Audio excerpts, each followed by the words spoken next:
வணக்கம். நான் பார்த்த வரைக்கும் முதல்ல மாத்தி யோசி குழுமத்திற்கு என்னுடைய வாழ்த்துக்கள். இதை நடத்தக்கூடிய நிறுவனருக்கு மனம் நிறைந்த வாழ்த்துக்கள். ஒரு பெண்ணாக இருந்து ஒரு செயலை எடுத்து செய்யும்போது எத்தனை இடர்பாடுகள், குடும்பத்தையும் பார்த்துக்கிட்டு, வெளியவும் பார்த்துக்கிட்டு நாம செய்யணும். அது ஒரு விடயம். இன்னொன்று, போடுகின்ற பதிவுகளை எல்லாம் படித்து அதற்கு தரக்கூடிய பின்னோட்டம் என்பது மிகச் சிறப்பானது. அதுக்கு நான் தலைவணங்கி வாழ்த்துக்களை தெரிவிக்கின்றேன். ஏன்னா அது ரொம்ப பெரிய வேலை. ஒருவருடைய கருத்தையும் படிச்சு பின்னோட்டம் கொடுக்கிறது என்பது சாதாரண ஒரு விடயம் அல்ல. அது ஒருத்தருடைய பதிவுக்கு ஏற்றாற்போல் பின்னோட்டம் வருகிறது. எனவே வாழ்த்துக்கள். நிறைய குழுல நான் இணைஞ்சிருக்கேன், இணைச்சிருக்கிறாங்க. நானே என்னுடைய 5 குழுக்கள் வைத்திருக்கேன். ஆனா எந்த ஒரு குழுவிலுமே நான் பார்த்து கொண்டிருக்கிறேனே தவிர பயணித்தது இல்லை. உங்கள் குழுவில் மட்டும்தான் நான் பயணிக்கிறேன் என்பதை மகிழ்வோடு இங்கு தெரிவிக்கிறேன் அம்மா. ஏன்னா இந்த குழுமம் எனக்கு ரொம்ப பிடிச்சிருக்கு. நிறைய குடும்பத்துல பார்ப்பேன், பார்த்துட்டு அப்படியே வந்துருவேனே தவிர தனிப்பட்ட பதிவுகளோ பயணங்களோ எனக்கு இல்லை. ஏன்னா என்னுடைய பணி அந்த மாதிரி. எனவே அம்மா, நான் நிறைய பேர் பேசினதுடைய அடிப்படையில என்னுடைய கருத்துக்களை பதிவுகிறேன். இப்போ தனி குடும்பம் கூட்டு குடும்பம்னா இக்கால சூழ்நிலை எடுத்திருக்கிறீங்க. இக்காலம் எக்காலம் இனிவரும் காலங்கள் எந்த காலமாக இருந்தாலும் கூட்டு குடும்பம் தான் சிறந்தது. ஏன் சொல்றேன்னா, நம்ம எல்லாமே அன்றாட சாதாரண நடக்கிற பிரச்சனைகளை தான் பார்த்துட்டு வரோம். ஒரு மாமியார் மருமகள் சண்டையை பாக்குறோம், அப்புறம் சந்தோஷமா இருக்கிறத பாக்குறோம். இதையெல்லாம் தாண்டி இந்த கூட்டு குடும்பத்துல நிறைய விடயங்கள் இருக்குமா. சில விஷயங்கள் மட்டும் நேரம் கருதி பதிவு செய்கிறேன். ஒரு அம்மா, ஒரு சகோதரி பேசும்பொழுது சொன்னாங்க, முதியோர் இல்லத்துல எடுத்துட்டு போய் சேர்த்துடலாம், எல்லா வசதிகளுமே இருக்கும், அவங்க வயதுக்கு ஒத்தவங்க தான் இருப்பாங்க, அந்த முதியவர்கள் நமக்கு உதவியா இருக்கிற வரைக்கும் சந்தோஷம், அவங்க உபத்திரமா மாறிட்டாங்கன்னா அது ரொம்ப கஷ்டம்னு சொன்னாங்க. அதை நாம் எந்த கண்ணோட்டத்தில் பார்ப்பது என்று எனக்கு ஒரு கேள்வி. ஏன்னா ஒரு பெற்றோர்கள் இருக்கிறாங்க, அவங்களுக்கு ஒரு குழந்தை பிறக்குதுன்னு வச்சுக்கோங்களேன். அந்த குழந்தை நல்லபடியா இருக்கட்டும். ஒருவேளை உடல் ஊனமுற்ற குழந்தையாவோ, மாற்றுத்திறனாளியாகவோ, இல்ல மைண்ட் டிசார்டர் என்று சொல்லக்கூடிய ஏதோ ஒரு வகையில் ஒரு குழந்தை பிறந்தால் அந்த பெற்றோர்கள், ஐயோ, எங்களுடைய பொருளாதாரம் நாங்கள் தேடுவதற்கும், எங்களுடைய வாழ்க்கை சூழலை நாங்கள் அமைத்துக் கொள்வதற்கும், எங்கள் நிம்மதிக்கும் இந்த குழந்தை தடையாக இருக்கின்றது, எனவே நாங்கள் பெற்ற இந்த குழந்தையை கொண்டு போய் குழந்தைகள் காப்பகத்தில் விட்டு விடுகிறோம் என்று எந்த பெற்றோர்களாவது விடுகிறார்களா? எவ்வளவு போராடி தங்களை தாங்களே மெழுகாக இணைத்துக் கொண்டு அந்த குழந்தைகளை அவங்க காப்பாத்தல.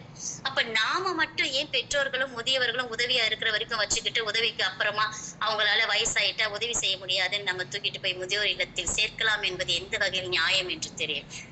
ஏன்னா நம்ம சங்க இலக்கியங்கள் பார்க்கும் பொழுது உழைத்து கலைத்த, ஒரு நிமிஷம் மீட்டிங்ல, சங்க இலக்கியங்கள் பார்க்கும் பொழுது உழைத்து கலைத்த எருதிற்கு கூட ஓய்வு கொடுத்தவர் தமிழன். ஒரு எருதானது ஆரம்பத்திலிருந்து வயல்களில் உழைத்துக் கொண்டிருக்கின்றது. அந்த எருது வயதாயிடுச்சு, உழைக்க முடியல. ஆனா தமிழன் என்ன பண்ணா தெரியுமா? அதுக்கு ஒரு வீடை கட்டி அருகாமையிலே அதை வைத்து அதுக்கு உணவு போட்டு சாகும் வரை பராமரித்து இறந்த பிறகு அதற்கு சமாதி கட்டி வழிபட்டானே. இந்த பரம்பரையில் நாம் வந்தோமா அப்படின்னு நினைக்கும் பொழுது அந்த கேள்வி எனக்கு மனதை வாட்டி. இன்னொன்று, அன்றாட பிரச்சனைகளை விட்டுருங்க. ஒரு வீடு இருக்கு, ஒரு குழந்தை அம்மா அப்பா அடிச்சுட்டாங்க, திட்டாங்கன்னு வச்சுக்கோங்களேன். ஒரு தாத்தா பாட்டி இருந்தான்னு வச்சுக்கோங்களேன். ஏமா, என் குழந்தைய அடிக்கிற, டேய் நீ வட செல்லும், என்ன தாத்தா அந்த குழந்தைய பிடிச்சிட்டு நீ வா நம்ம கடைக்கு போலாம், தாத்தா கூட்டு போறேன் அப்படின்னு கூட்டு போவார். கூட்டிட்டு போயிட்டு காலாறு நடந்து போகும்போது அவங்க ஒரு பெட்டி கடை இருக்கும், ஒரு கடலை முட்டாய் வாங்கி கொடுப்பாரு. சொல்லுவாரு, இந்த கடலை முட்டாய் உடம்புக்கு உனக்கு எவ்வளவு நல்லது தெரியுமா? அப்படியே கூட்டிட்டு சரி வா கோயிலுக்கு போலாம் அப்படின்னு சொல்லி கோயிலுக்கு கூட்டு போவாரு. கோயிலுக்கு கூட்டு போயிட்டு சொல்லுவாரு, அம்மா ஏன் தெரியுமா உன்னை திட்டினா? உன் நல்லதுக்கு தான்டா திட்டினா, சும்மா உன்னை அடிச்சிருக்கான்னு சொல்லி அந்த பிரச்சனைகளை அதோடு முடித்து வாக்கிங்கும் போயிட்டு அந்த குழந்தைய அப்படியே அழகாக கூட்டிட்டு வந்து, வா வா வா பாட்டி இருக்கா பருவோடு, அவளுக்கு ஒரு சாக்லேட்டை போடுன்னு உட்காருவாரு. இந்த முறையை எப்படி நாம இழந்துட்டோம்?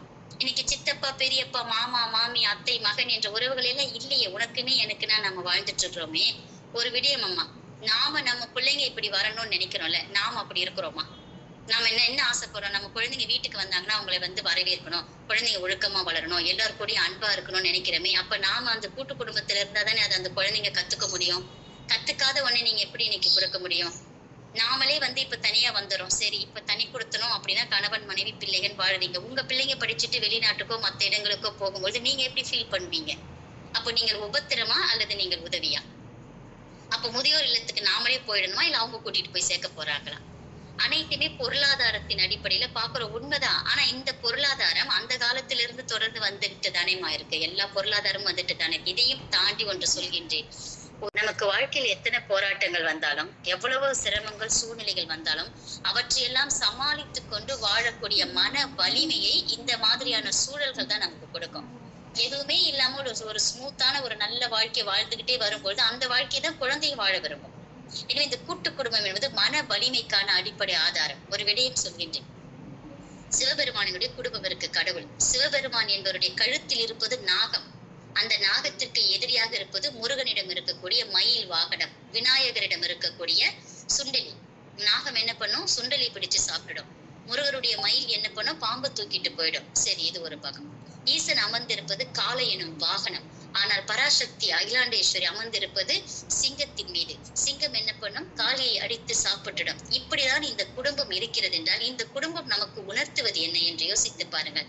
கருத்து வேறுபாடுகள் என்பதும் அவரவர் கொள்கைகள் என்பதும் ஒருவருக்கு ஒருவர் மாறுபட்டு இருந்தாலும் அனைத்தையும் தாண்டி ஒன்றாக பயணிக்க வேண்டும் என்பதுதான் ஒரு அடிப்படை தத்துவமாக வைக்கின்றோம். அதனால்தான் கடவுளும் கடவுளுக்கு இருக்கக்கூடிய கதைகளும் ஏதோ மூட நம்பிக்கைகளோ சாதாரண கதைகளோ கிடையாது. அவையெல்லாம் வாழ்க்கைக்கு உண்டான வழிகாட்டிகள். அதனால்தான் திருமால் என்ற ஒரு இறைவனை படைத்து மாமனுக்கு பிள்ளை இல்லை, மருமகன் தான் திருமகன் என்ற ஒரு மருமகனை மகனாக ஏற்றுக்கொள்ள வேண்டும் என்ற அடிப்படையை தமிழர்கள் வைத்தார்கள். நாம் நினைக்கும்படி எல்லாம் வாழக்கூடாது, இப்படித்தான் வாழ வேண்டும் என்ற வரையறையை தெய்வத்திற்கு கூட வைத்தார்கள். அதனால்தான் தெய்வங்கள் இருந்தார்கள் கூட. இப்ப தெய்வத்துக்கு கூட பார்க்கலாம், திருவிளையாடல கணவன் மனைவி சண்டையெல்லாம் வருது, ஒரு குடும்பத்துல சண்டையெல்லாம் வருதுன்னு பார்க்கும்போது இதெல்லாம் மனித வாழ்க்கையிலும் நடக்கும். அதை தாண்டி நம் கடமைகளை செய்து வாழ வேண்டும் என்பதை வைத்ததுதான் இலக்கியங்களும் புராணங்களும் இதிகாசங்களும். அப்படி ஒரு கூட்டு குடும்பத்துல இருக்கும்போது எந்த விதமான சண்டைகள், இப்ப சங்க இலக்கியம் சொல்லும், ஒரு கணவன் மனைவிக்கு சண்டை வந்துடும். மனைவி கணவன் கிட்ட பேசவே மாட்டாங்க.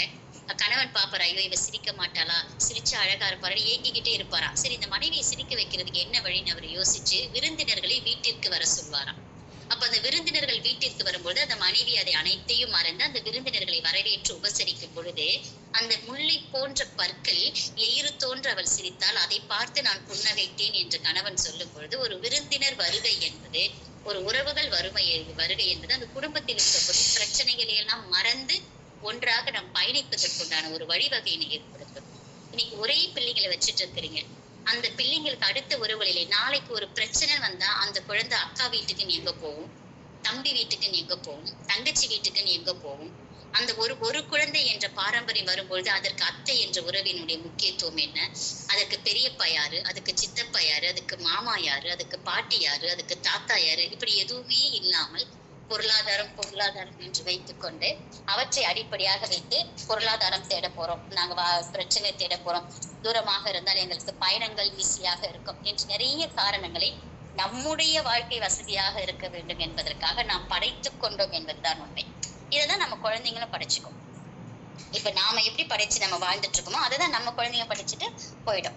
சரி, என்னுடைய மகன் அமெரிக்காவில இருக்கான், ஆப்பிரிக்காவில இருக்கான் சொல்வது பெருமை என்றால் நாளைக்கு உனக்கு ஒரு வேறு தண்ணிக்கும் உணவிற்கும் அடுத்த வீட்டு காலிங் பெல்லை போய் அழைப்பு மணியை நாம் அழைக்கிறோம், அவசரத்துக்கு அடுத்தவங்க ஓடி வருவாங்களான்னு பாக்குறோமே, அதுவும் அப்போ ஒரு உறவு தானே. ஒரு கூட்டு குடும்பம் உறவு என்பதை நாம் ஏன் குறுகிய மனப்பான்மையுடன் அத்தை மாமா இந்த மாதிரி பார்க்க வேண்டும். உறவுகள் கூட்டு குடும்பம் என்றால் நண்பர்களாகட்டும், நெய்வர் அண்டை வீட்டாராகட்டும், அண்ணன் தம்பி ஆகட்டும், தங்கச்சிகளாகட்டும், யார் வேணாலும் குடும்பமாக வாழ்ந்து கொள்ளலாம். எனவே இன்று பிரித்து நாம் அனைத்தையும் வைத்து விட்டோம். அதற்கு நமக்கு நாமே ஒரு காரணம் சொல்லிக் கொள்கின்றோம். பொருளாதாரம், நிம்மதி, சந்தோஷம். எது நிம்மதி? ஒருத்தர் சொன்னாரு பணம் தான் வாங்கி சாப்பிட்டுடுன்னு சொல்லி. பணம் இருந்தால் பொருளை வாங்கி சாப்பிடுவீர்களா? ஏன் ஆரோக்கியத்தை வாங்க முடியுமா உங்களால்? இன்று நியூஸ் 18 சேனல்ல மதியான ஒரு கவர் ஸ்டோரி பார்த்தேன். நாம் உண்ணக்கூடிய உப்பு, கல்லுப்பா இருந்தாலும் சரி, சால்ட்டா இருந்தாலும் சரி, அதுல பிளாஸ்டிக் துகள்கள் கலந்து கொண்டிருக்கின்றது. ஒண்ணுமே பண்ண முடியாதுன்னு சொல்லிட்டாங்க. பண்ணணும்னா ஒரே வழி, பிளாஸ்டிக்கை நிறுவனங்களை தடை செய்ய வேண்டும். மனிதர்கள் வாங்காம இருந்தா போதாது, உற்பத்தி நிறுத்தினாதானே பொருளாதார பொருள் வீட்டுக்கு வரும். அப்போ அப்படியேப்பட்ட ஆரோக்கிய கேடான சூழ்நிலையில நாம வாழ்ந்துட்டு இருக்கிறோமே. கடையில வாங்கி சாப்பிட்டா உடல் ஆரோக்கியம் விடுமா? சரி, தனி குடும்பமா இருக்கிறீங்க, ஓடியாருங்க. மாவு பாக்கெட் விற்பனை இன்னைக்கு வந்திருக்கு. அந்த மாவு பாக்கெட்டை வாங்கிட்டு குழந்தைங்களுக்கு ஊத்தி தரீங்க. உடல் ஆரோக்கியம். சொல்லுங்கடா, சொல்லுங்கம்மா. ஓகேம்மா, இது ஒன்றோட நிறைவேற்ற. அடுத்த தலைமுறைக்கு ஆரோக்கியமான உடலினை கொடுங்கள், நோயற்ற வாழ்வினை கொடுப்பதற்கு ஆரோக்கிய உணவுகளை கொடுங்கள். அதற்கு கூட்டு குடும்பமாக இருந்தால் ஒரு பாட்டியோ தாத்தாவோ சமைத்து கொடுப்பார்கள், பார்த்துக் கொள்வார்கள், நேரத்திற்கு உணவு கிடைக்கும், ஆரோக்கியம் மேம்படும். இவ்வகையிலும் என்னை பொறுத்தவரை சிறந்தது கூட்டு குடும்பங்கள் என்று கூறி வாய்ப்பளித்தமைக்கு நன்றி பாராட்டி விடைபெறுகிறேன். நன்றி அம்மா, வணக்கம்.